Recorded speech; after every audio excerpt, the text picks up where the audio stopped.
स्वर कोकिला भारत रत्न लता मंगेशकर के निधन पर देश भर में शोक की लहर दौड़ पड़ी है।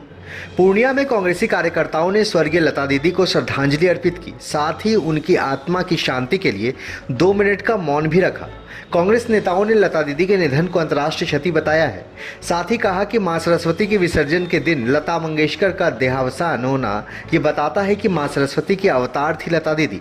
गौरतलब है कि 92 वर्ष की उम्र में लता मंगेशकर का निधन हो गया है। 29 दिनों से लगातार आईसीयू में रहने के बाद आज उनका निधन हो गया, जिसके लिए पूरे राष्ट्र में शोक घोषित किया गया है।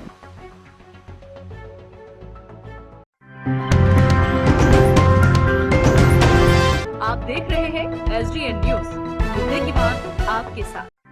कितनी बड़ी क्षति मानी जा रही है? क्षति जिसके बारे में जितना भी कहा जाए वो बहुत ही कम होगा, क्योंकि हम लोग पूरे इंडिया नहीं पूरे विश्व में ये लता मंगेशकर के निधन से ऐतिहासिक क्षति हुई है।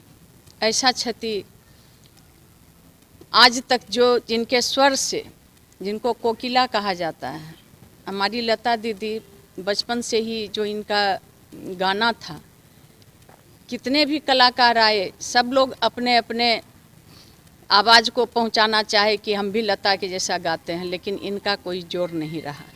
और आज हमारे बीच लता जी चली गई हम लोगों को छोड़कर। खैर 92 साल की थी और बीमार भी चल रही थी ये कोरोना के समय में, और निमोनिया की भी शिकायत थी उनको, इसीलिए हम लोग आज श्रद्धांजलि अर्पित करते हैं कि उनके आत्मा को शांति मिले।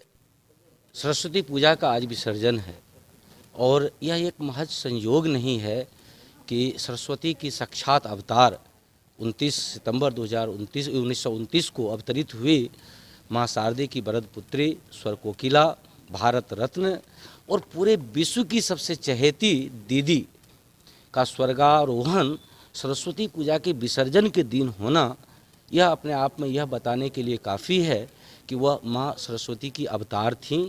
उन्होंने वैश्विक स्तर पर मां भारती की गरिमा को बढ़ाने में संपूर्ण योगदान किया था और आज भारत ही नहीं पूरा विश्व स्तब्ध है, क्योंकि उन्होंने एक ऐसी महान विभूति को खोया है जो सदियों में एक बार अवतरित होती हैं।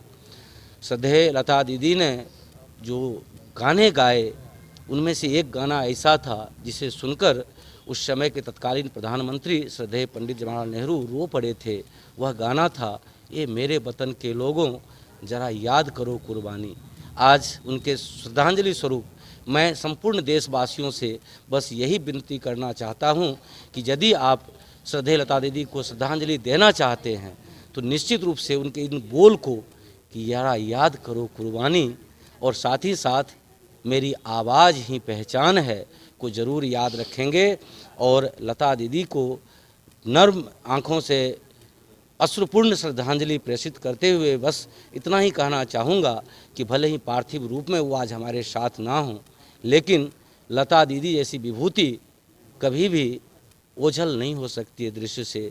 जब भी गाने बजेंगे तो लता दीदी की याद बरबस सबको आएगी और सभी को रुला जाएगी।